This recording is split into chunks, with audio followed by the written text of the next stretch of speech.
Добро вечер. Недела 22 часот, време за емисија во Центар на YouTube. Јас сум Васко Ефто, почитувани гледачи, а вие сте на истинското место. Зошто? Бидејќи во наредните 75 минути и вие и јас имаме право да знаеме вистината.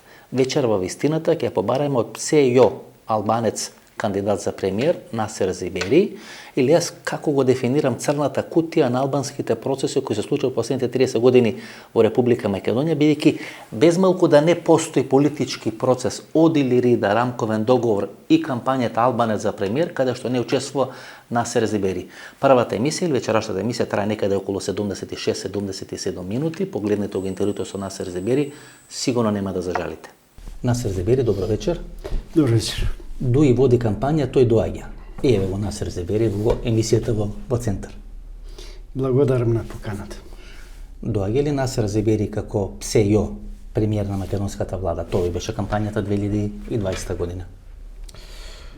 Да, тоа беше кампањата, зошто да не премиер албанец. И сум убеден дека тоа еден ден ќе се случи со Насер Зибери или без, но премиер албанец сум убеден дека ќе биде, не дека тоа прави некој исклучок, туку како најнормален начин на градење на односи помеѓу граѓаните на ова општество, кое мислам дека ќе биде здраво и перспективно. Ќе го анализираме Албанец за премиер ПСЈ. Има информација дека сте биле 10 или 15 кандидат, дека 10 луѓе, нели тоа се обвинувањата на кон Насер Зибери, дека 10 луѓе одбили, кој веќе немал кого дуи да го номинира на таа функција Албанец премиер, ве номинирал вас. Ве навредот ли тие работи? Имат ли тие некаков допир со реалноста и дали 10 луѓе пред вас одбили и вие сте прифатиле да бидете 11 или како велат 500 кец го викат, бидејќи е 501 дечко на девојката? Не знам кој ги кажува тие податоци. Јас колку што знам, разговаране со една личност, не е добро да го спомнам. Пред вас? Пред мене. Политичар некој? Да, поранешен. Министер на ПДП, еве. Значи ПДП име леген на дујот ПДП кадрска база. И по негова сугестија и сугестија на други луѓе, предлогот паднал на мене. Абдолменов беџети да не? Реков, може би не е етично да тука го стоеше спомнувам. позади него Дестани, таа една групација мокна, финансиски силна.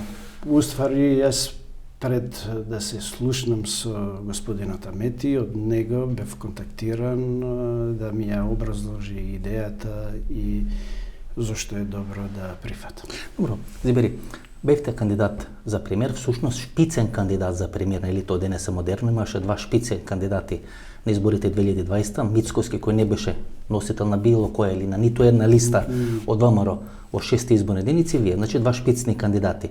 Ни Мицкоски стана премиер во овој мандат, а ве како што сега стојат работите, ни вие како втор шпицен кандидат нема да станете, бидејќи некое друго име колку што слушам се врти во куларите дека би можел да биде кандидат на на ДУИ, на премиер на владата. Дали ќе биде друг, ќе зависи од многу прашања. Прво и околу и во однос на мојот став, зашто јас се уште не сум расчистил дали ќе прифатам. Народен правобранител сега во моментот. Не само тоа, има и други прашања, зашто јас и господинот Ахмети, кога ги водевме разговорите за да прифатам, идејата беше сосема друга. Која идеја? Што е сменето, например, Зибери во овој? И идејата беше дека мандатот ќе се дели напола со... На 2 години? Да. 2 години со 2 години? И тоа првите 2 години Дојде ги има? Да.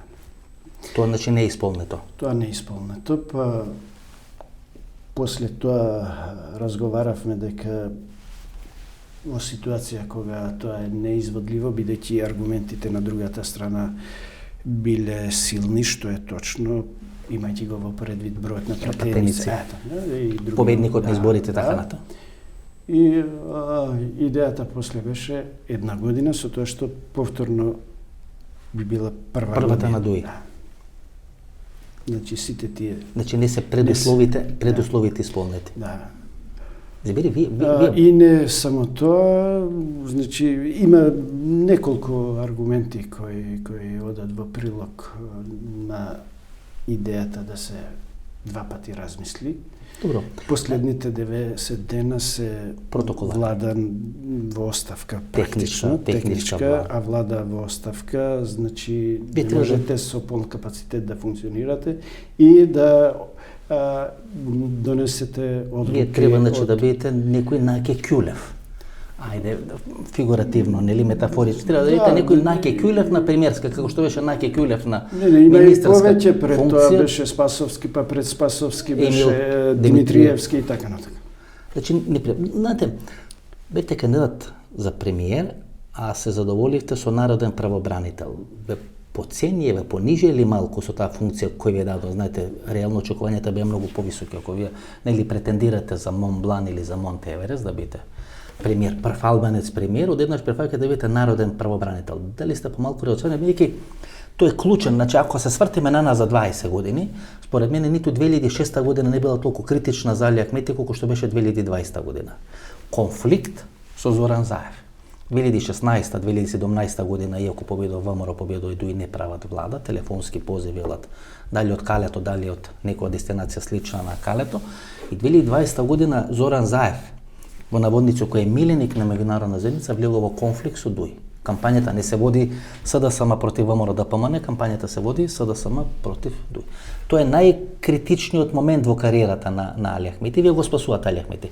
Се чувствувате ли малку разочаран дека не сте награден со многу пати ми е поставено тоа прашање, дали се чувствувате изиграни, така натака и така натака.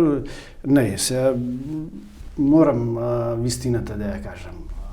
Моето учество во владата беше условена со премиерската функција. Не една друга. Не. Имаше, ајде се надевам дека нема да повредам никого, но еве заради вистината. Разговорите се водеа на начин доколку СДСМ го добие мандатот за формирање на влада премиер, да. Првите 2 години или 3, јас да бидам подпредседател и после да ги замениме местата со Заев. И обратно, доколку јас само подпредседател или да имате и ресор некој, например, надворешни работи? Не, за подпредседател. Бидејќи вие сте биле веќе наш подпредседател. Да, ма сум имали ресор, да. И труд и социјална политика, вице-премиер и министар за труд и социјална политика. Во случај се разговараше, значи, за подпредседателската, а доколку... Значи на Артан Груби? Местото е. Подпредседателско, да.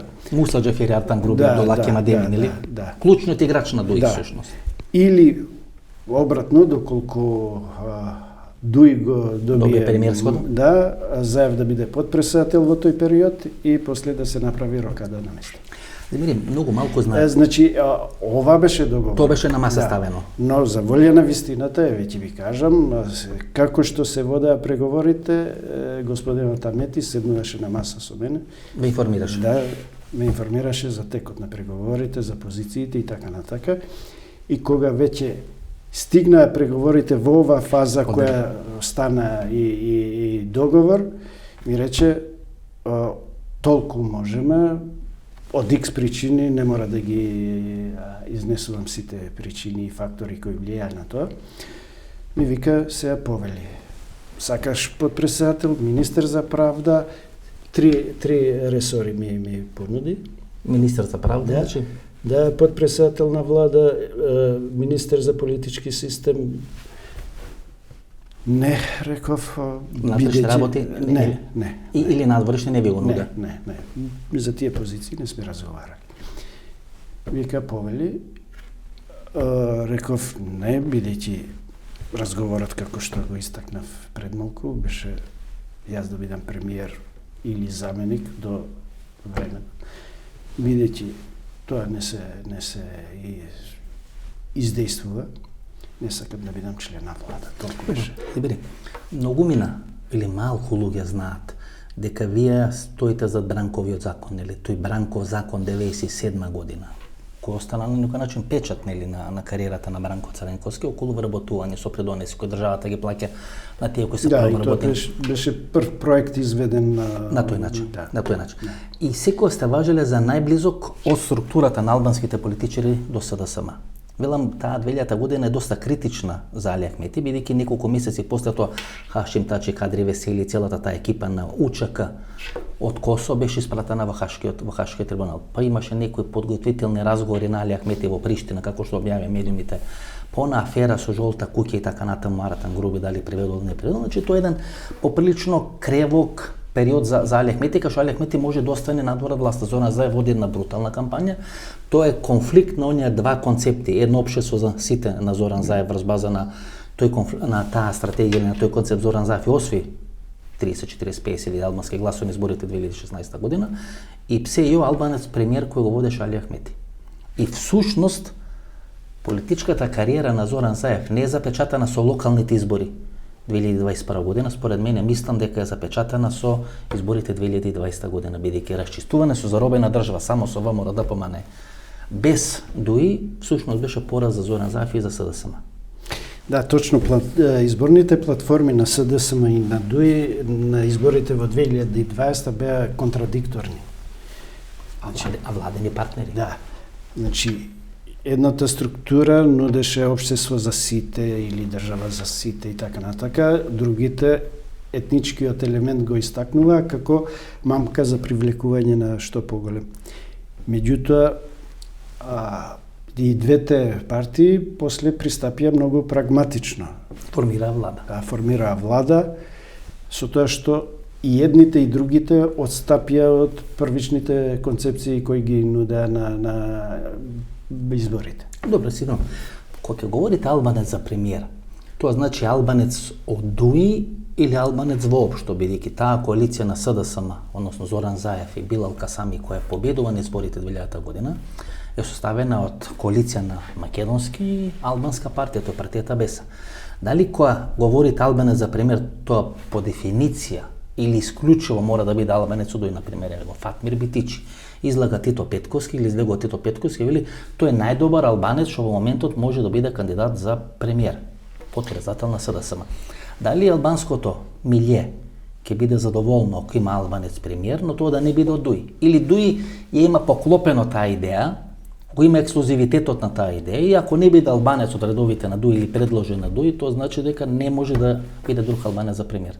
Така јас некој ги доживам тие работи, знаете, или ќе биде како што ние ќе кажеме, или нема да биде. Тоа е исклучива политика која води кон конфликти, знаете, ДУИ партија која настана од конфликти и сега ако после 20 години нема научено лекцијата и влегува во нови конфликти со македонското општество, тоа помалку личи на едно политичко силување.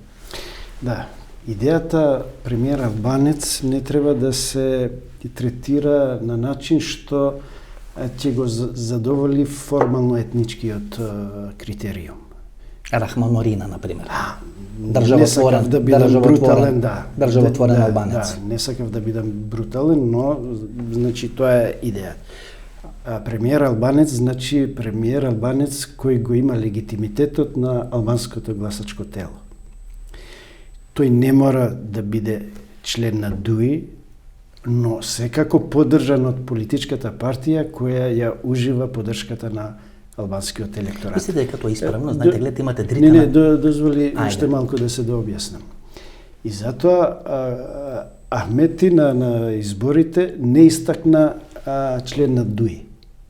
Туку надвор од ДУИ. Туку надвор од ДУИ. И првиот услов кога ги водевме преговорите за можното кандидирање беше токму тоа истакнато од мене, уште повеќе валоризирано од негова страна.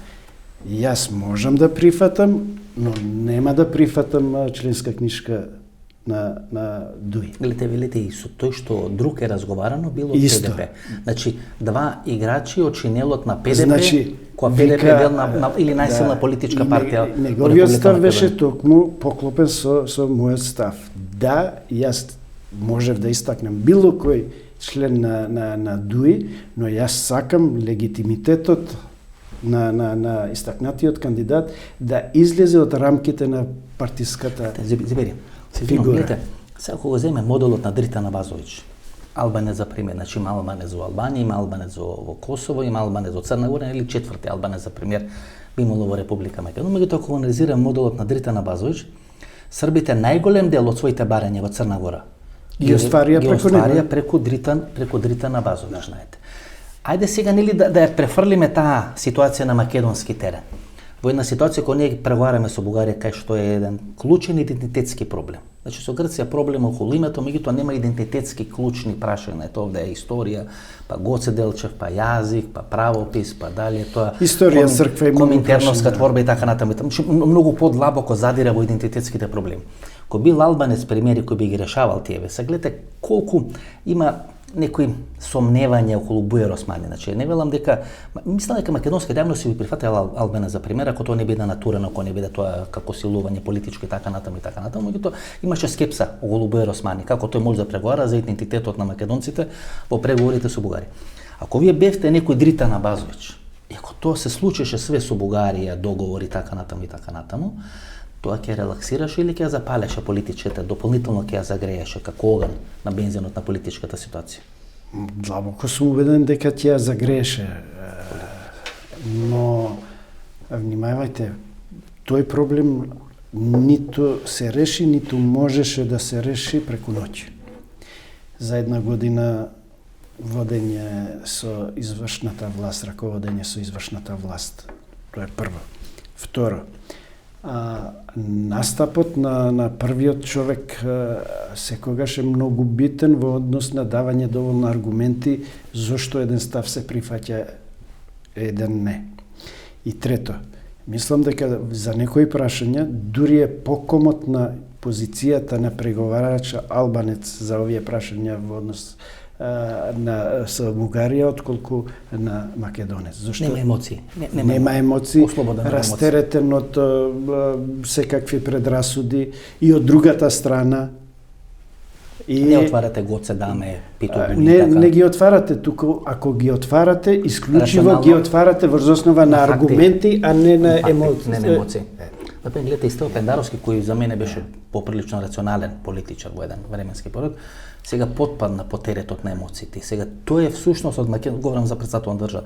Тој од македонска страна, тој што ги отвара македонско-бугарските прашања, па со евреите, па со не знам, извинување и така натаму и така натаму. И следно прашање, секој албанец кој преговара или ќе преговара со Бугарија во однос на идентитетските прашања, не збориме за општите, ќе биде порезервиран и секогаш многу ќе се преиспитува пред да донесе одлука. Дали не ги има предадено македонците? Да, и предадено и повредено. Да. Знаете, вие 30 години или 40 албанци или 50 во поранешна Југославија водевте битки за права, за демократија и така натаму. И тоа ми го објаснуваме на македонците со кои комуницирам. За викам, замислите сега да имате албанец, премиер или министар, тој ќе има комплекс дека се откажал од тој свој мина труд 40 или 50 години да се бори за демократски права, да ги продаде демократските права на македонците у преговори со Бугарија или у преговори со Грција. Малку и психологија треба кога ги анализирате сите овие процеси, сите овие и затоа сметам дека тоа немаше да биде хендикеп. Немаше Дритана Базовиќ да биде. Да, немаше да биде хендикеп, немаше да се доведат во ситуација со граѓаните од има една албанска македонската националност во ситуација да одлуките што ќе бидат донесени да се подведат под сомнеж дека се предадени. Вие два пати го фрлате, ајде да речеме, гума за спасување на Али Ахмети. Изборите 2020 година и 2001 година кога е војната во Република Македонија. Вие сте дел на она позната четворка кој водеше или владееше со ПДП. Вие, Абдула Девесели, Абдураман Алити, Исмет Рамадани, кој беше нели од Арачино, подоцна преселен надвор од Арачино. И вие први заминувате на средба со Али Ахмети во Шипковица. Не во Шипковица, во Призрен.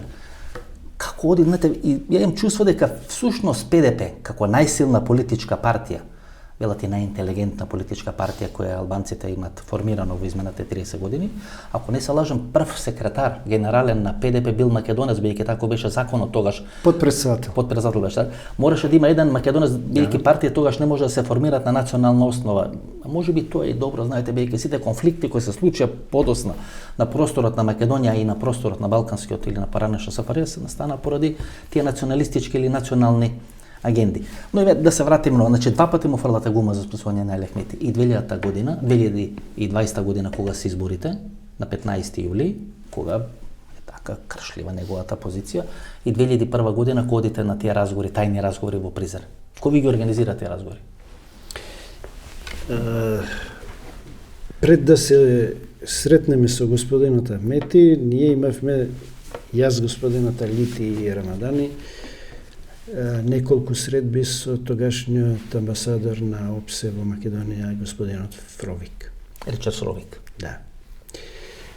И од тука потекна идејата да ние мора да имаме непосредни контакти со Ахмети ако сакаме да ја сведеме ситуацијата под контрола и доколку сакаме политичките преговори да имаат успех.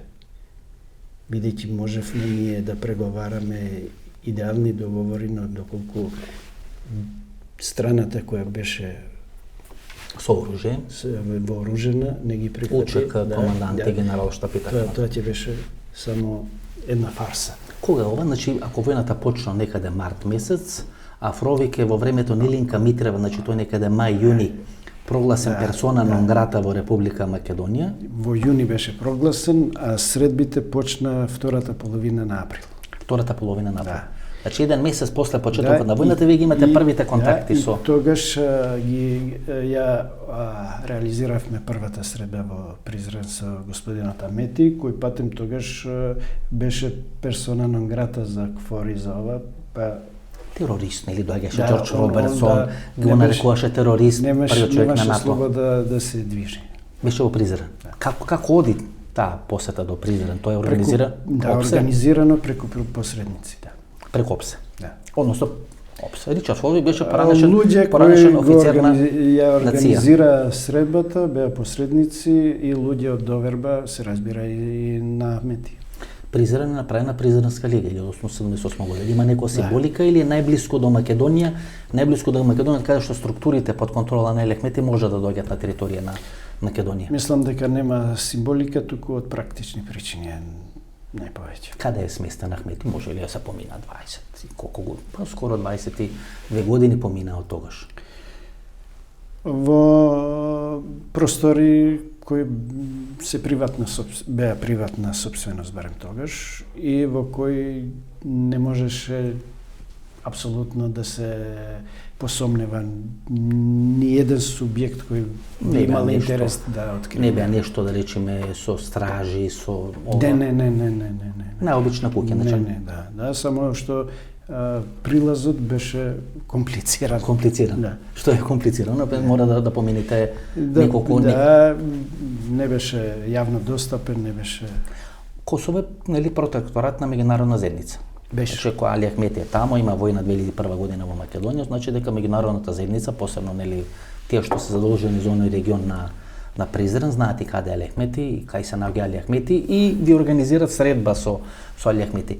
Фингирана ли е војната? Вештачка ли е војната 2001 година во Македонија? Дали е напад на протекторат под контрола на меѓународна заедница на една суверена држава која е сега членка на НАТО, преседавач на ОПСЕ и така натаму и така. Не верувам дека е фингирана, да беше фингирана, немаше да биде таков негативен ставот на меѓународната заедница на почетокот. Ако се сеќавате. Да, кој го чува тогаш Ахмети во Призрен? Ви велам, тој беше на таква позиција која апсолутно не можеше да даде никаква индикација за тие што може да спроведат било каква акција. ОПСЕ ги организира.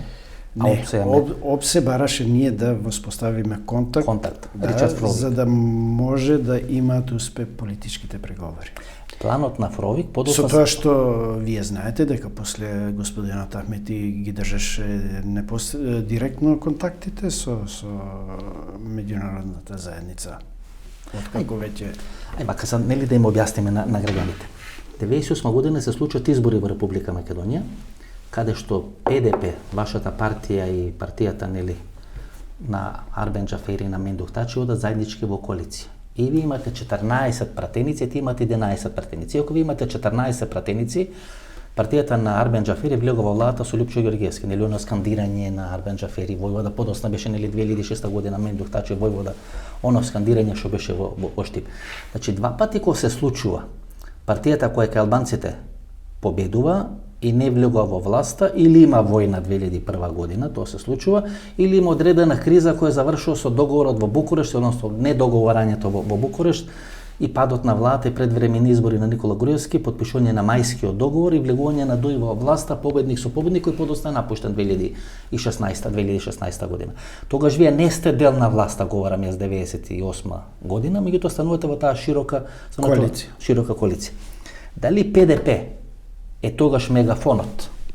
Може тоа не е убаво да се каже, дали тогаш ПДП е гласноговорникот на ставоите на ДУИ во владата на Република Македонија, бидејќи ако вие сте преговарале со ДУИ, сте оделе во Призрен, сте биле дел на власта која треба да се бори или на владата против ДУИ, всушност ДУИ бил дел на власта преку вас, така јас тоа можам да го разберам. Или вие сте ги застапувале неговите ставои и во владата, подоцна и на преговорите во Охрид. Точно е дека се поклопува ставовите наши и на Амети и неговиот штаб, односно раководство. Меѓутоа, ние на почетокот немавме контакти, ви кажав кога настапија контактите наши директни и непосредни. На почетокот ние само застапувавме ставови кои во јавноста беа перманентно изнесени од наша страна, дека Уставот може да се промени, дека Уставот всушност представува генератор на криза во меѓуетничките односи, дека мора некои работи да се променат. Се дури несфатливи се некои прашања кои денеска се реалност, да нема универзитет на албански јазик. Албанскиот јазик да биде крајно лимитиран. Имаше протести 97 година. Да, албанското знаме студентите се крена, студентските протести Филип Петровски. Да биде забрането и така натаму, да не ги набројувам сите работи. Или учество во јавната администрација само со 2-3%. Вие ги водите преговорите со Доста Димовска 98 година. Да. А ги водите преговорите со Петар Гошев, како ПДП, и со ВМРО ДПМН после изборите 90 кон 91 година. И кога човек од сегашна временска дистанца ќе ги слушне кои биле барањата на ПДП, кои не биле прифатливи за Петар Гошев или не биле прифатливи за Доста Димовска 98 година, а гледаме дека сега министрите на ДУИ се безмалку половина, ако не и повеќе од половина од министрите во владата на Димитар Ковачевски, гледаме ни што помина државата изминатите 30 години. Можете ли да кажете, например, што беше причината или кои беа барањата кадровски, политички на ПДП 91 година, кога Петар Гошев, односно 92 година, кога Петар Гошев излегува дава она легендарна изјава дека не е политичар за еднократна употреба. Дека некој сакал да му наметни министри од ДУИ, кои тој не сакал да ги прифати. Министри од ПДП. ПДП се извинам, министри од ПДП се извинам. Јас сум свесен зошто Гошев беше доведен во таква ситуација. Црната кутија значи не во некоја навредлива смисла. Вие сте црната кутија на албанската политичка сцена изминатите 30 години. Све што се има случајно на политичката сцена, било преку вашата партија или вие сте имале директно или индиректно неко учество и затоа нели ве попени во емисија за можеме да ги анализираме сите овие процеси. Зошто лично сметам, иако мислам дека господинот Гошев во тој период не ја разбра суштината на политичката аритметика.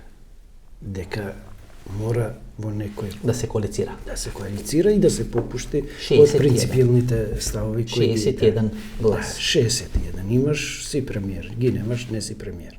Тој беше Бекер Жута, нели, во владата, дел на тие мини. Па дури Џевдет Харедини, кој сега најголем критичар на СДСМ и на ДУИ, беше министер за финансии. Од кај го најавте Џевдет Харедини? Го донесовте од Гостивар. Од Гостивар го донесов. Беше нешто во електростопанство.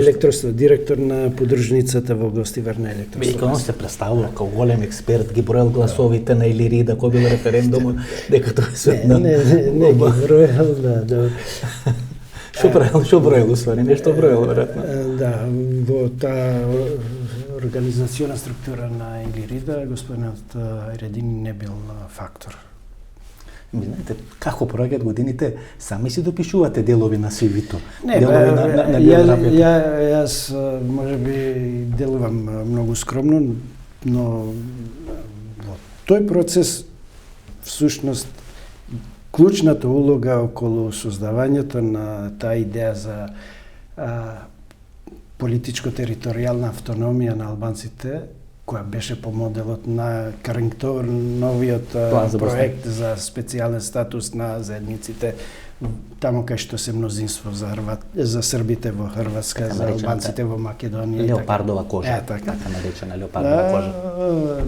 Имавме двајца-тројца клучна улога, но не е битно, не сакам да се навратам. Се извинувам. Ќе се вратиме, многу е важно. Вие сте 6 или 61 годиште? 61.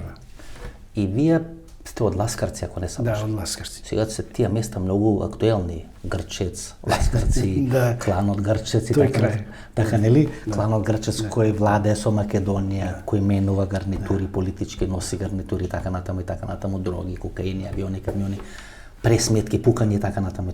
Како е да се живее во Ласкарци? Таму се уште живеете. И во Грчец. Во Ласкарци. Како велат, нели, како Корлеоне што е во Италија, тоа е Грчец и Ласкарци се за албанските кланови републики. Да, Ласкарци е мирно место, за волја на вистината. Излезе во МРДПМН со некој представник од Ласкарце, човек кој живее во Ласкарце, го спои со директорот на мислам дека Бюджетот тоа повеќе се користи за политички поени. Мислам дека вистината не е таа, но не сакам да навлезам. Ласкарци е мирно место. Тоа што е Велики Трновац. Но за Србија има нешто што е вистина. Во Ласкарци секогаш на изборите имало проблем заради обидите да се манипулираат изборите. Од кого? Од ДУИ? Не, од ДПА. Од ДПА? Да. Цело време? Перманентно. Значи перманентно ДПА? Да. Перманентно ДПА сакаше да има изборен резултат на хартија кој не одговара на расположението на граѓаните. Зашто Ласкарци е нешто бастион на ДПА? Па дали овој Дурмо Турс? Не, обратно. Они се немоćни и сакат тоа да... Овој Дурмо Турс беше од Ласкарци, нели? Не, Ласкарци беше несреќата. Несреќата, мислам не Дурмо Турс, несреќата беше Ласкарци. Дурмо Турс е од Гостивар. И Грчец, сега, дали е Грчец Велики Трновац? Тоа што е Велики Трновац за Косово, за Јужна Србија, Грчец да е за Република Македонија. Грчец представува едно проблематично подрачје во кое мислам дека има простор да се работи во смисла на воспоставување на ред на нештата. Како Амстердам е? Дрога, кокаини, како Колумбија или не? Да може да функционира тоа општество како што треба. Едно општество за сите. Едно општество за сите таму. Да. Ласкарци навистина е многу мирно место во кое се живее многу комотно, мирно, без проблеми. Изборите од време на време знаат да создават атмосфера на нетолеранција и понекогаш што да се манифестира и со агресивен настап. И најчесто од страна на тие што не се задоволни од резултатите на изборите. Добри, вие сте биле во Кумровец, сте поминале школата во Кумровец. Сте имале толку интервју, сум сакал постојано да ве прашам, бидејќи сум читал нешто по социјални мрежи кај што ве напаѓаат. Бидејќи колку што јас сум ме прочитал биографијата, вие сте биле новинар. Да. На НИП Нова почетни Македонија. работни искуства ги имам од Нова Македонија, редакција Флаг. Како заминувате, нели, Кумровачка школа, деца на Кумровец и така натаму владеат? Значи, вие сте биле тренирани од мали нозе да бидете власт меѓу албанците во Република Македонија. Сте поминали ли школата на Кумровец? Не. Јас сум бил на политичката школа на Сојузот на комунистите во Македонија. 1 година. Пратен во... Не, во Скопје. Во Скопје. Кумровец не сте биле? Не сум бил. Значи таки Фити, покојни Ивица Рачан, ви немаат предавање. Не сум од таа генерација. А значи сте биле на Сојуз на комунисти? Да. Значи марксист ленинист, значи по таа основа сте близок со дуи марксисти или ленинисти, Сојуз на комунисти. Марксизмот и ленинизмот како идеологија во тогашната Југославија беше модифициран и мислам дека беше прилагоден на реалните основи и услови во тогашна Југославија. Марксизам, ленинизам во најортодоксната форма се знае кај имаше Романија, Бугарија, Албанија и да не ги набројувам. Те забери зашто ја прашам. Гледате, кога се анализира генералштабот на УЧК и на ОНА, на АНА и така натаму, таму е Екзамо Стрени, кој бил на територијалната одбрана во Дебар, таму е Тала Џафери, кој бил нели офицер во Пирот, подоцна доаѓа во Македонија па емигрира од македонската армија и така натаму. Кажува дека половина од генералштабот на УЧК биле поранешни офицери на JNA. Ако видиме овие марксисти или ленинисти, нели, кои се дел на ПДП па претопени во ДУИ, бидејќи еден голем дел од министрите во првата гарнитура на ДУИ всушност биле луѓе кои градале политичка кариера во структурите ПДП. Дали тие југословенски служби, КОС, УДБА и така натаму, марксисти, ленинисти, Сојуз на комунисти и така натаму, имат битно влијание на сите тие процеси, да не речам Павле Трајанов, да не речам Слободан Богоевски, да не речам она структура во Белград која се прави, дека тука редела шаховска табла, домино табла и така натаму и така натаму. Тие служби секогаш изразиле интерес да бидат инволвирани, а понекогаш успеале, понекогаш не. Кога успеале и да создадат сериозни тензии во тогашната најголема партија на албанците, ПДП. Да. Или за Павле И случувањата во ПДП не е тајна веќе, беа инструирани од страна на службите во МВР. Тоа не го крија ни Слободан Богоевски, тогашниот. И Павле Трајанов. Да, подсекретар, ниту Трајанов. Па ниту Фрчковски. Ниту Фрчковски. Ниту кој беше министр за внатрешни работи. Не го кријат тој факт. Значи, вие сте дел на владата на Бранко Цренковски или на СДСМ и на ПДП и структури на полицијата, Богоевски, Трајанов, Фрчковски, работат на раздробување на ПДП. Пресилна е таа партија, нели? И сметате дека треба да се направи друга партија кај што Мендух Тачи доаѓа. Мендух Тачи е нели дел на ПДП? Да, председател на ограново Тетово. По Тетово. Да. Ученик на Мухамед Халили. Да. Еден од јастребите на ПДП. Мислам дека ПДП гледана од друга перспектива представуваше сериозна опасност и ризик. За за СДСМ, за Македонија? Да, пошироко, не само за СДСМ. Бидејќи смета дека ПДП е надвор од контрола, а тој период беше период на распаѓање на тогашната СФРЈ. И во секој момент можеше Македонија да биде опфатена од вирот на војната. Забити. Дозволи само уште битни, сакам ту ова да ги анализираме слободно. И структури во државата кои нема објективни и реални информации за раководството на ПДП се плашеа дека тоа ќе се случи. Истиот став беше доминантен и во тогашното раководство на Албанија, начело со Сали Бериша. Кон вас. Значи, нема контрола врз вас. Да. И во еден момент наоѓаат заедничка точка и Глигоров и Сали Бериша, а таа заедничка точка е дека овој субјект или треба да ослабне, или треба целосно да се стави под контрола. Значи, тоа е платформата. Платформата врз која ПДП се распадна, односно се подели. На два дела. И ние 3 пати бевме на преговори во Албанија со Сали Бериша и со луѓе од Сали Бериша. Еднаш или 2 пати со него директно, 2 пати со неговиот, тогаш он бидејќи беше председател на државата, не смееше да биде и председател на партијата. Да. Имаше назначен друг, меѓутоа тоа беше проформа, под директна контрола на Сали Бериша. Да, апсолутно. Значи неколку средби со Сали Бериша. Да. да докажеме дека ние сакаме да бидеме автономни во действувањето. Представници на албанците во Македонија. Второ, укажувавме дека тие немаат реална слика за нашата положба тука и за тоа што се случува тука.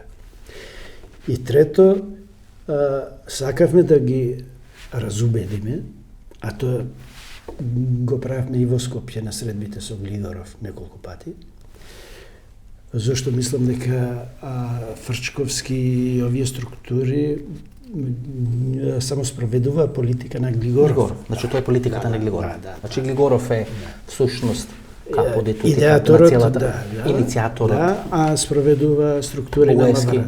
Павле Трајанов, Фрчковски така нато. И цело време сакавме да ги убедиме дека ПДП нема да се претвори во инструмент на ХДС. Зашто во тоа време, цело време, бевме потикнати, посредно или непосредно, па еднаш дури дојде и во Скопје Месич. Стипе Месич. Беше и за време на војната, во Скопје со Добро, јас зборам за претhodниот период, каде што цело време се инсистираше фронтот да се прошири. Откако не успеа со Ругова... Тоа е 91 година. Втора, трета, четврта. Месич кажува и за средба со албанскиот председател пред Сали Беришан или наследникот на Енвер Хоџа, разговори кои ги имаат во Тирана. Со Рами Залија, да. Со Рами Залија. И во своите мемуари кажа, во интервјуто во центар има кажа дека им нуделе не знам колку танкери жито, им нуделе оружје да се отвори така наречениот Јужен фронт, Македонија и Косово. Откако не успеваат со Хрватите, ХДЗ. Да, откако не се успева тоа со Ругова станува непожелен во Тирана. За Тирана. Да. Тама е влада на Бујар Бокоши, но Ругова е непожелен. Лидерот, да. Значи не е посакуван во Тирана. Не е посакуван. А ние сметавме дека најдобро приликите во Македонија ги познава Ругова, не Бериша. Дека Ругова многу подобро ги познава. Имавте и блиски релации со Ругова. Многу блиски. И со наследникот. И до крај останавме блиски и кога ги прекинавме целосно односите со официјална Тирана, односно со. И со наследникот на Ругова ми се чини дека имавте блиски. Дури мислам дека вие лични роднински некои однос. Да, со пресател Сейдио кој го наследи Ругова, да. Нели вие бевте блиски со куќен пријател, односно мојот брат, сопругата му беше сестрата на Сейдио. Да. Но без оглед на тоа, значи овие беа причините зашто се притисна ПДП или да се стави под контрола или да се растори. Сигурно, овој забери. Она средба во Стубички Топлици, Самобор, па Стубички Топлици, па подготовка на структури на УЧК или како се нарекуваше тогаш Косовски заштитен корпус и така натаму и така натаму. Хисан Рамаданин или представници од Македонија присуствуваат тамо, ако не се лажам, кај што е оно сеалбанско советување како да биде решавано албанското прашање. Има структури на ПДП, но не на највисока позиција, повеќе од луѓе кои подоцна гравитира кон ДП. И кога го прашав, нели, мислам дека е покоен сега Хисни Рамадани, дали тоа може да се смета како основа, кај што судрил камен темелникот на функционирање и на формирање на УЧК и тоа што Али Ахмети подоцна го реализира, или дека може таа средба или тоа советување 2-3 дена во Стубички Топлици, тоа е на границата помеѓу Хрватска и Словенија, а во Самобор тоа исто така на границата помеѓу Хрватска и Словенија со обуките на овие офицери, од кои подоцна нели излегот овие генералите кои служеа во Хрватската армија, генералите кои служеле бе начело на Косовски заштитен корпус и така натаму и така натаму. ПДП учествуваше ли во тие советувања во Стубички Топлици каде што се решаваше интегрално албанското прашање на просторот на поранешна СФР Југославија? Не, ПДП, односно представник незин не. Немаше. Да, индивидуалци имало, но не да ја представуваат ПДП и да изнесуваат став на ПДП. Хисан Рамадан беше близок со Киро Глигоров. Секој беше близок со Киро Глигоров. Да. Поранешно комунистички албански лидер. 20 години беше сојузен пратеник од Македонија во Сојузното собрание. Значи тоа е таа структура, тоа е таа линија, значи меѓутоа ПДП не учествуваше на Стубички Топлици. На тие разговори. Знаете зашо ве прашам, нели тогаш имаше кога е референдумот во Македонија, тоа е на 8 септември 1991 година, дека ПДП го бойкотира референдумот, не учествува во референдумот бидејќи сака да остане во скратена Југославија. кај што ќе биде можеби Босна и Херцеговина, кај што биде Србија, кај што биде Косово, кај што биде Република Македонија. Помина 20 и кусур, скоро 30 години помина и ние можеме 31-32 години овие прашања да ги отвориме. Дали на ПДП тогаш им одговараше достојно во скратена Југославија интегрално да биде решавано албанското прашање? Делови на Црна Гора, Косово, односно поголем дел на Косово и делови на Македонија, интегрално да биде решено албанското прашање во рамки на една скратена Југославија, дека затоа сте го бојкотирале референдумот 91 година. Многу добро што го отворив това прашање. Не, апсолутно не. Ние го бојкотиравме и тоа организирано го бојкотиравме референдумот, бидејќи пред референдумот ние на собранието му предложивме декларација за рамноправен статус на албанците во Македонија. Што значеше тоа? Ние сакавме да имаме јасна ситуација каква ќе биде положбата на албанците по изгласување на одлуката за самостојност, односно одржување на референдумот, а потоа и донесување на уставот. Бидејќи тој план, таа стратегија ни беше изложена од Глигоров, дека он е наставот дека независноста треба да оди на прогласувањето на референдум, бидејќи имаше ставови на ВМРО дека тоа само со одлука на собрание, со декларација. Што Бадентер подоцна не го прифати? Не го сметаше како основа, како акт на независност. Дека прво ќе се оди на референдум, па потоа како реализација на референдумот, донесување на уставот и така натака. И ние, за да ги пресретнеме овие чекори, сакавме да собранието го ја усвои таа декларација за статусот на албанците во Македонија и тие ставови да бидат вградени во уставот од 91 година. За жал, собранието не смогна сили да го бојкотирате река. Да, тоа е единствената причина зашто ние го бојкотиравме. Подосна Васил Топурковски се јавува со она идеја за историски договор на македонците на албанците. Да, тоа покасно доаѓа, да. Тоа ли е суштината, нели, да биде еден историски договор на албанците? Да, имаше акцептирано во таа платформа на историски договор, кои всушност не беа доминантни во македонското политичко милје. Кога ги отвараме, нели, тоа се битни прашања. Во овие ваков тип на емисии можеме да ги отвараме овие прашања, не сме ограничени со време, но е битно да остане една трага која луѓе по 10, 15 или 20 години ќе ги слушаат овие интервјуи и ќе можат да А инаку само да напоменам дека ПДП беше првата која излезе со став уште 91 година за независност.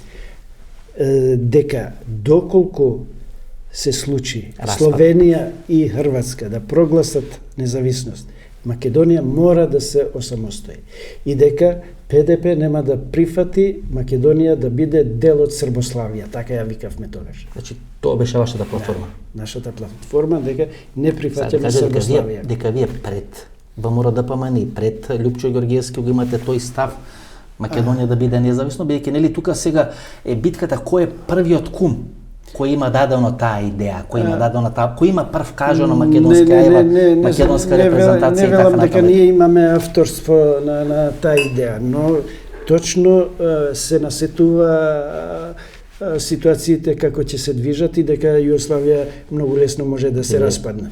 Ние имавме став. Доколку останува Југославија на тие граници, ние сме склони да го поддржиме концептот на конфедерално уредување, кој беше предлог на Словенија и Хрватска. Зибери, беше фалсификуван референдумот 91 година? Хајде да бидам растеретен, мислам да. Многу луѓе со кои сум разговарал, имате 20 или 30 години, би се согласиле со вас. Затоа и нели ви го поставив тоа прашање, влечевме се. Да, мислам да. Иако искрено ние никогаш не го споревме, бидејќи идејата е таа. Ние за жал не бевме сватени, ние да бевме сватени 91, 92 година за многу прашања, 2001 немаше да ни се случи. Пред 2001 година нас се случуват 2 или 3 многу битни процеси. Едниот процес е Илирида. Паравојска и Илирида, кои се поврзани процеси како одредени садови поврзани. Едниот е за референдум на западни дел на Македонија, вториот е паравојска. Ви велите дека тоа сте го направиле паравојска, кај што Митхат Емини, генералниот секретар, Невзат Халили, првиот човек, завршува и во затвор, на Топол Оброк 3 пати. И уствари тоа е еден процес, не се раздвоени. Тоа се значи еден процес со два стана, со два влеза, на две основи организирано. Да. Што е суштината? Луѓе од ПДП лежеа во затвор. Да, зашто ПДП го организираше и референдумот на албанците за политичко-територијална организација. Тоа што не броел Џевдет Хередин, кажа дека броел Џевдет Хередин. Кој го организира референдумот за Илирида? ПДП го организира. Вие бевте вклучени во тоа? Јас бев секретар на партијата. На таа структура на Илирида. Вие секретар сте на Илирида? Да. А кој е председател на Илирида? Фейзула од Гостивар. Од Гостивар. И што де факто е референдумот за Илирида? Ајде, можеме идејата значи беше 30 години да кажеме. Да се акцептираат стандардите што ги нудеше платформата Карингтонс Сайрус Венс за специјален статус на етнички заедници кои не се во мнозинство во одредени републики. Сиđено, господин Избери. Сега кога се преговорите со Косово, па она заедница на српски општини, излезе овој секретарот на Алтернатива, даде одредена идеја дека треба да бидат формирани таква некоја заедница на албански општини во Република Македонија и подосна свати дека им помага на србите да го реализираат својот концепт во преговорите со Албин Курти, па се повлече рече не е тоа став на партијата, тоа е само мој поединечен и мој личен став. Видите, цело време овие 30 години на Балканот ние лавираме околу тие прашања. Дали требаат одредени малцински заедници, групи, помали или поголеми, да бидат формирани по принцип на некои врзани општини, заедница на општини во, не знам, Косово, па одредени крајни во Босна и во Хрватска и така натаму, или риди во Република Македонија. И всушност, нели, испраќаме порака дека не можеме да живееме, ако сме различни, со до оној концепт или стратегија на Зоран Заев, едно општество за сите, кој беше спротиставено на концептот или стратегијата на Дој Албанец за премиер. Значи, тоа влечи корени барем 30 години во независна Македонија, а од оние протести 81-а, па 80 која таму година во Косово, 88 година, всушност влечи корени многу подалеку во историјата. Бидејќи вие во еден голем дел структурите на ПДП, структурите на Дој биле школувани во Приштина, Приштинскиот универзитет. Меѓу кои и јас. Вие сте во Приштина? Да. Јас имам завршено правен факултет во Приштина 80-тите години. 81 до 85. Што, например, е суштината, нели? Вие имате, значи, направено референдум, успеа Министерството за внатрешни работи тоа да го растури, паравојската да ви ја растури, целата структура да ја растури, да испадни како одреден балон кој има издишено, дел од луѓето вие не сте например затвори ако сте биле секретар нели на Илирида сте. Затворени беа структурите кои беа надлежни за тој војниот организационен формат. Собиравте ли оружје? Имаше ли оружје? Собираше ли пари од албанската диаспора да бидат купувани оружје во Република Македонија кои ќе бидат користени? Вие тогаш велевте за одбрана на албанското малцинство ако Србија направи војна интервенција на територијата на Република Македонија. Сега ти мора да кажем некои работи кои не можат да ги посведочат или демантираат, бидејќи еден од тие луѓе или неколку луѓе веќе не се живи. Тоа се председателот Глигоров, премиерот Клюсев и така натаму. Да, и таа активност беше водена во координација со тогашниот председател и председател на влада. Бидејќи тогаш Македонија немаше своја армија. Бидејќи Македонија немаше вооружени сили.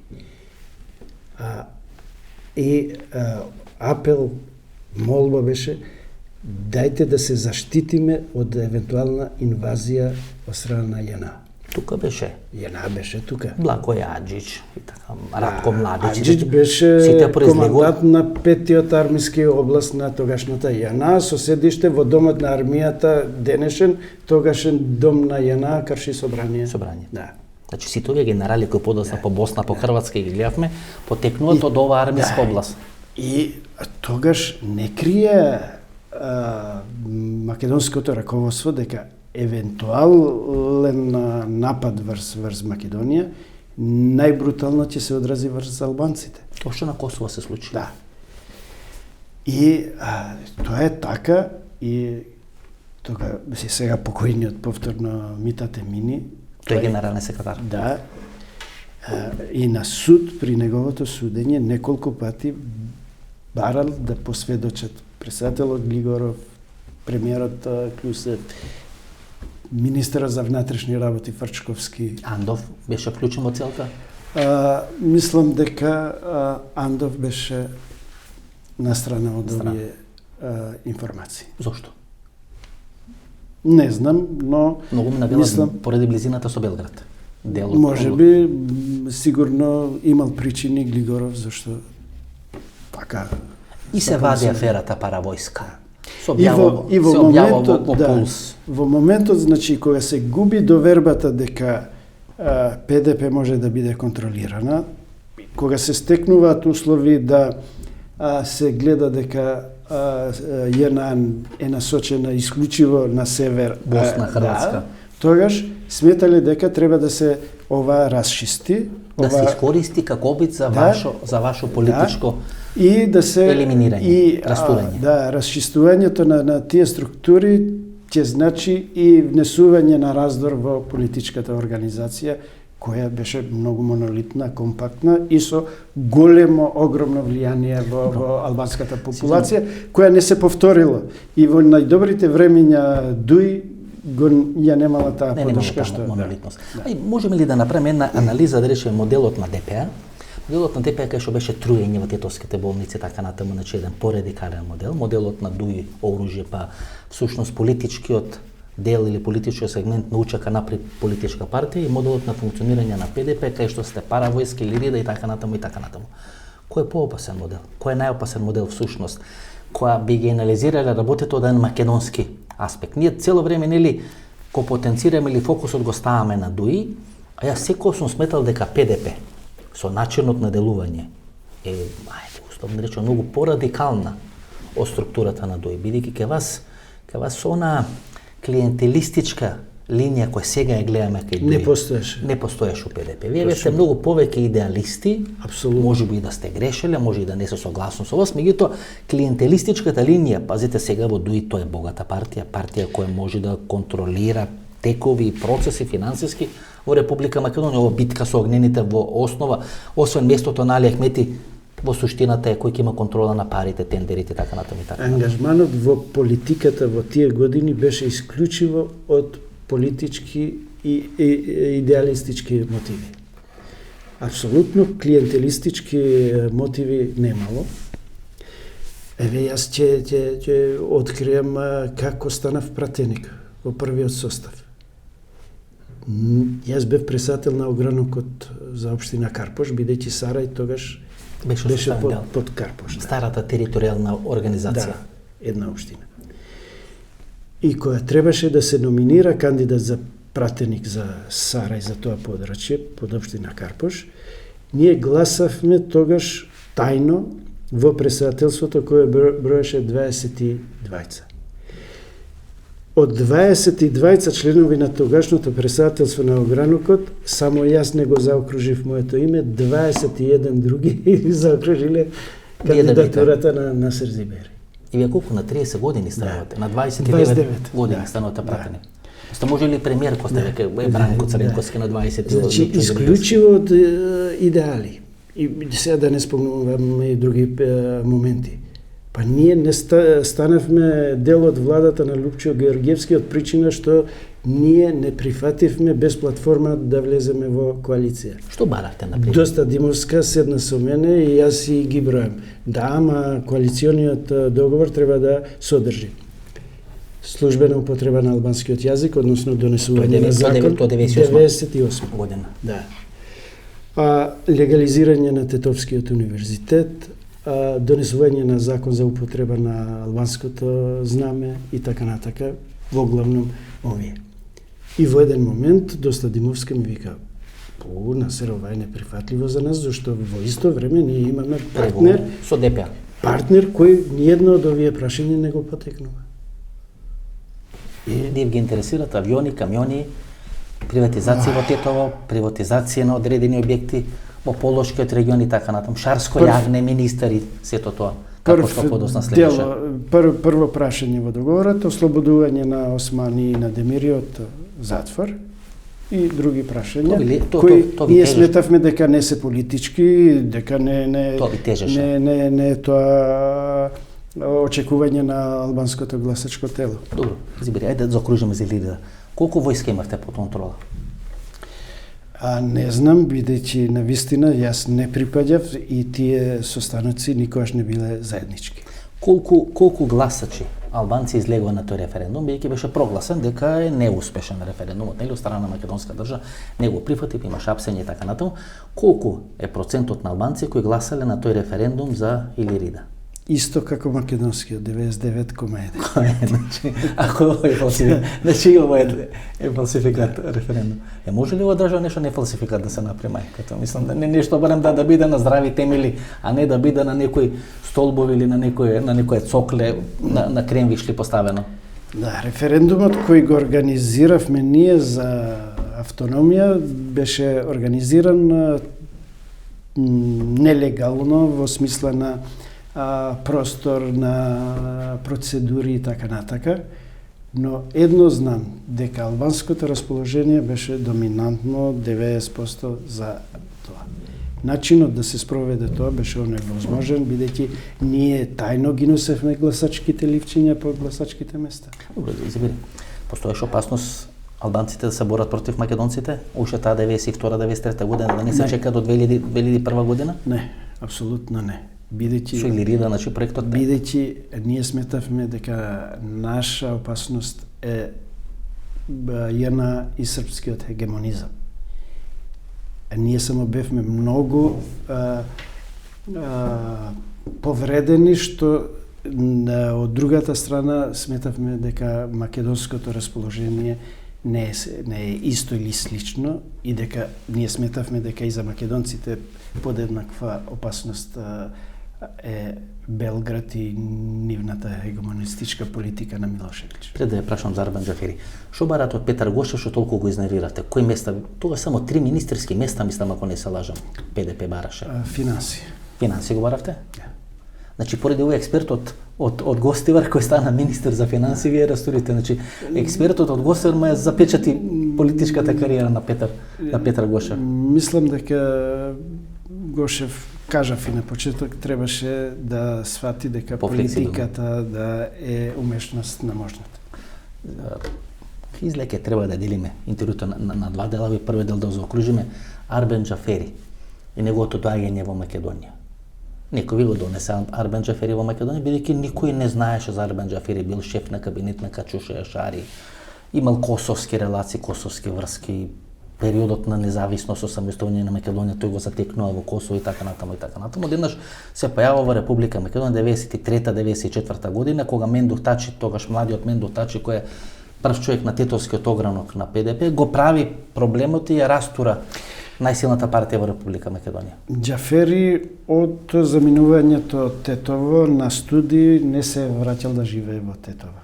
Никогаш. Да, он таму студирал, таму се вработил и целата негова новинарска кариера и почетоци на политичка кариера ги има таму. Вело дека бил дел на она структура на УИДИ. УИДИ, да. Да, кај што е со Ветон Сурој, Ветон Сурој, Кохади Торе, целата таа структура кои се залагат нели за меѓутоа таа идеја пропаѓа со почетокот на војната, кога веќе не е функционална идејата за задржување на... Тука и Ѓорги Иванов во таа структура на УИДИ, ако не се лажам, или почетокот, или крајот на 80-ти, почетокот на 20-ти години. И, значи, цело време господин Џафери бил во Приштина. Беше Џафери реален лидер на партијата ДПА или тоа секогаш беше Мендух Тачи? Ај на крајот на животот кога беше болен, Мислам дека тој беше повеќе ауреола отколку реалност. Реално потезите ги влечеше Мендух Тачи. Мендух Тачи прво ја знаеше реалната ситуација во Македонија, ја познаваше структурата, ја организираше, бидејќи ПДП се подели. И фактор реален на одлучување беше Мендух Тачи, додека на некој начин покривање на Чадор беше. Чадор, да, Всушност, беше како имидж. Арбен Джафери, како имидж, како Интелектуално, ауреола, како интелектуално. Да. Некоја пледоје, некоја рефлекс, а не реал политика. Они избори, локални, што се Тетово и Гостивар, кои подоцна завршуваат со она 97 година. 99. Не 97 година, 96 година се изборите, па со едно, со две, со неколку прегласувања, 6 месеци се прегласува. Тето, кај што се брутални избори помеѓу ДПА и вашата партија ПДП, па завршува нели со апсењето на Аладин Демири. Мислам, јас така тоа го гледам ко некој процес кој е продолжен процес албанското знаме и така натаму. Значи пред да дојде распадот на албанска држава, оружјето кое се носи во Македонија, која е претходница на војната 2001 година, тоа во втората нели емисија ќе правиме. 96 година се брутални изборите во Тетово и во Гостивар. Со неколку прегласувања врз база, на тоа вие после правите коалиција 98 година, 14-11, заедничка коалиција на ДП и на ПДП. ПДП мнозински има 14, ДП има 11, за да не се повторат бруталните сцени од локалните избори 96 година. Но за жал се повторија 99-та, Васко. На председателски избори. Не, локалните.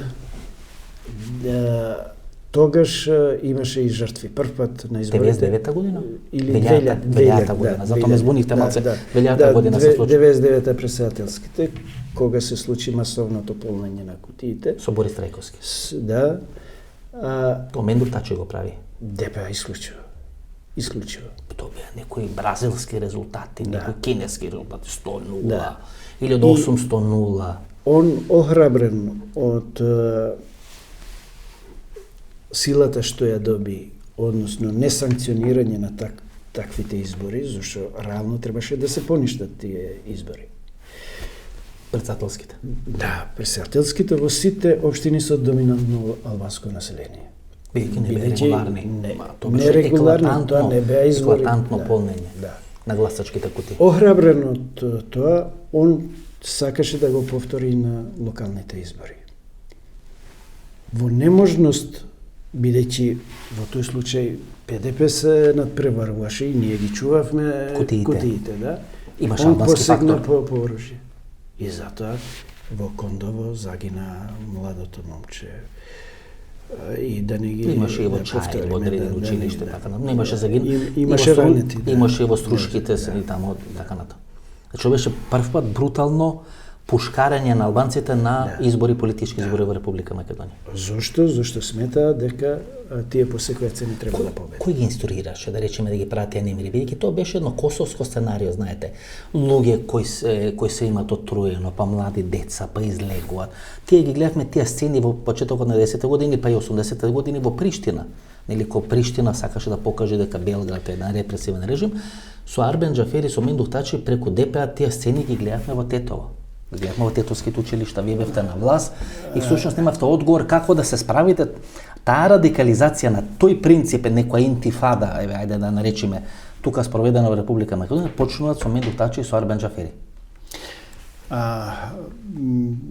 Таа структура на ДПА несомнено дека сакаше по секоја цена да ја симне ПДП од власт. Тука службите ли правеа? Србите ли правеа? Има ли тука замешателство? Бидејќи тоа мене така ми личеше. Ако тоа се случи во Косово, да се направи во Македонија. Ќе направиме знак на една костека и словенското мнозинско население, македонците или србите тамо се репресивни, а и дека албанците на еден исти принцип се бора за своите права и за своите слободи, дека нема разлика. Не можат албанците со никој. Ја мислам дека службите тука сериозно беа влезени во целата таа. Немам таква информација, може само да предпоставуваме е така или не е така, но факт е дека за многу прашања околу основањето на Тетовскиот универзитет, околу Сулеймани. подигнувањето на албанското знаме, околу одредени крупни прашања, имаше намера не да се реализира проектот, туку да настане проблем. Конфликт. Значи конфликт пред 2001 година. Да. Значи подготвен конфликт. Да. Инаку не може да се разбере како преку ноќ, иако ние дававме информации дека може да има сериозни проблеми, да се истакне по секоја цена знамето, а МВР така брутално да се однесува кон неј. Тоа е веќе 97 година, Да. почетокот на 12 јули, ако не се лажа, на Петров ден, ако. Мислам дека 12 јули. Не се сеќавам за датумот, но такви беа информациите. И Сулемани, и сите овие, те почисто збореа на српски отколку што говореа на Второ, македонски јазик. Не може уште да се објасни фактот како чинот на основање на Тетовскиот универзитет се случи во просториите на ПДП, бидејќи носители на таа одлука, на таа одлука требаше да бидат според тогашниот закон за високо образование собранијата на најмалку 3 општини. А ПДП ги имаше општините Девар, Гостивар и Тетово. И председателите на собранијата, зашто тогаш збориме за собраниски систем, уште не беше донесен законот за локална самоуправа. Донесаа таква одлука и бидејќи беа наши председатели, тоа се случи во седиштето на ПДП и после некој во центарот на Тетово. Во центарот некој да ги грабне тие структури, да ги стави во ситуација тет-а-тет со полицијата. Тука гледате ракопис. Тука мислам дека имаше тенденции да се создаде проблем, а не да се реализира проект. Кој ги пушта последно прашање? Аладин Демири покојан веќе. Аладин Демири и Руфи Османи се нови звезди на ДП на политичката сцена. Едниот победува Тетово, вториот победува Гостивар, млади и така натаму и така натаму. И сериозно е загрозена позицијата на Мендух Тачи, сериозно е загрозена позицијата на Арбен Џафери. Ги пуштат ли Тачи и Џафери Аладин Демири и Руфи Османи низ вода, бидејќи и истакнувањето, како што велите, на албанското знаме го прават иако знаат што ќе се случи, и нападот или акцијата на Бранко Царенковски, кој сте составен дел на таа влада, почетокот на јули исто така е брутален. Остана ли запамтен Бранко Царенковски кај македонците дека ги тепал албанците, кај албанците остана запамтен, па мораше во текот на таа кампања 2004 година да се дообјаснува дека не му биле такви намерите и така натаму и така натаму. И тоа, ако некогаш албанците биле тепани во Македонија, тоа беше 97 година, Тетово и Гостивар со жртви и така натаму и така натаму. Што стоеше во целата операција? Всушност Вие бевте вице-премиер во владата тогаш. Всушност, тоа се тие настани кои ми даваат заправо мене. Не мора да се согласи доминантното мнение во Македонија, дека имаше тенденции да се создадат проблеми, а не да се решават. Инаку, таа активност на МВР во Гостивар беше направена без одлука на влада. Без одлука на влада. Без одлука на влада. Тука веќе не Слободан Богоевски и Павле Таранов, тие се трнати на страна. Да, и ние копијата ги кршев. Томислав Чокревски. Чокревски. И Диме Ѓурев, ако не е на јавна безбедност. И јас барав одговори зошто на влада не е донесена таква одлука за една... Значи без одлука на влада. Без одлука на влада. Со организирање на група на новинари, со носење заедно со тоа е полиција. све организирано. Значи медиумски покриено, значи претходно редакциите беа информирани. А владата ништо не знае. Владата ништо не знае. Го прашавте Царенковски? Да. И што е одговорот негов? 3 дена не можеше да организира седница на владата, зашто ние баравме одговор на ова прашање и одговорност. Да се избери, ви тежи ли тоа, например, сте биле И дел на само влада? еден момент, кога... Тоа беше почеток на крај на ПДП. Кога седнавме на влада, откако се договоривме дека треба да се надмине и одредени одговорности да се поднесат, и откако Црвенковски на седница на влада рече, јас пред се на подпредседателот Зибери му должам извинување, зашто акцијата на МВР не беше формализирана со одлука на влада, зашто тоа беше условот ние да се вратиме на седница на влада. Кога доаѓа ДПА на власт, прво барање на тогашниот нивен представник во владата било да се отварат стенограмите, да видиме што се случувало на првата седница на влада. Првата седница, да ги разгледат стенограмите, зашто со тоа ќе го откриват предавството на ПДП за гостиварските настани. Никош не ги простија. Да. Дури кампањата која беше Албанец за премиер, вас ви го поставува тоа прашање во ваше време се тепање албанците во Косово. Меѓутоа, види што се случува. Кога ги отварат стенограмите, нивниот член на влада со највисока функција вика затворете Ибрини тоа. Не сакам да го именувам со име. Вика затворете ги стенограмите, ние ова не можеме да го направиме што направиле они. Добро се бере. Кој ги пушта низ вода? Руфи Османи и Алајдин Демири. Брутално се пуштени низ вода. Имаше ли договор тогаш помеѓу ДПА и македонскиот дел на власта, каде што овие луѓе се пуштени низ вода, расте рейтингот на ДПА, нели како? Тоа. ПДП се расте. Дали со знаење на Мендух Тачи и на Арбен Джафери? Не мора да е договорот формализиран и на маса. Може да има интерес. И политичката интуиција и на едната и на другата страна беше, ако ги заостриме односите, рейтингот на СДС ќе се покачи и на ДПА. Добро. А жртва ќе бидат граѓаните, а на политичката сцена ПДП. Добро, имате ли комуникација со Руфи Османи, со Алајдин Демири? Зошто по секој цена, бидејќи се гледаше дека се оди на конфликт, од двете страни. Значи власта само што чекаше да бидат истакнати знамењата. Тоа беше и последната девалвација на денарот, значи во истиот ден или еден ден претходно и така натаму. 97 година имате брутална акција. Руфи Османи и Алајдин Демири завршуваат во затвор. Подоцна Алајдин Демири нели е амбасадор во Швајцарија, Руфи Османи се враќа, прави кариера, победува во Гостивар уште еднаш и така натаму. Меѓутоа формира своја партија. Сега веќе во политичка пензија. Многу брзо тие дојдоа до информации и се убедија дека се фрлени низ вода. Пуштени низ вода. За ДП и ВМРО ДПМН дојдат на власт 98 и затоа се дистанцира и едниот и другиот од ДПА и беа најголеми критичари на Мендух Тачи. И на ДПА во целина. Руфи Османи не го поштеди во ниту еден момент ниту Арбен Джафери. Зибири, ви тежи тоа? Дали ви е тоа најцрната дамка? Ми тежи во смисла зошто тоа беше зад грбот на ПДП направено и зошто луѓето не смогнаа сили проблемот да го стават на маса, па и да не се согласиме, ама да знаеме што се случува. Зошто законот беше донесен преку ноќ? Ако се сеќавате, дури указот за прогласување го потпиша Тито Петковски, бидејќи Киро беше на пат. Да се донесе преку ноќ и утре дента Савајле да има настап на Министерството. А сето тоа беше подготвено, велами со новинарски екипи, со медиумски? Апсолутно координирано, организирано и така натаму. Ова е едниот момент. Вториот момент, кога веќе се донесе законот, зошто имаше потреба мимо законот да се направи тоа што се направи од страна на ДПА.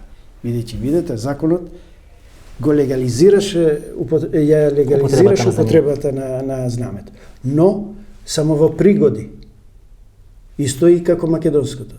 Да не се вее постојано во зградата на општината. При празници, државни, вакви, такви посети. Тој моментум на законот кој се користуваат едните и другите. Да. И што беше аргументот на ДПА? Ама албанското знаме е за 1/3 помало од македонското. Па и актуелното, сегашното решение е такво. За 1/3 помало? Да, сега е така. Сибери, повеќе од 77 минути, 78, тука крај на првиот дел, вториот дел ќе имаме оние албански магазини, оружјето, војната, конфликтите, Косово, Македонија, Али Ахмети, почнавме за средбите со Али Ахмети во Призрен, дали имате Шоковица, рамковниот договор, преговорите во Охрид, така натаму, бидејќи јавност има право да ја знае вистината. Фала за првиот дел, се гледаме на четврток 22 часот. Ова беше интервјуто со Насер Зебери, првиот дел на интервјуто со Насер Зебери, вториот дел во трајање од 60 минути. Ексклузивни парчења, што се преговарало во Призрен, првите средби со Али Ахмети, како доаѓа до средби со Али Ахмети, преговорите во Охрид, Охридски рамковен договор и така натаму. Всушност, сите пикантности што се случува 2001 година, како е направена целата таа операција да има војна 2001 година, четврток во 22 часот. Ако и се допадне вечерашната емисија, четврток во 22 часот се гледаме, сигурно нема да зажалите. До тогаш пријатна вечер, Македонија, каде да си.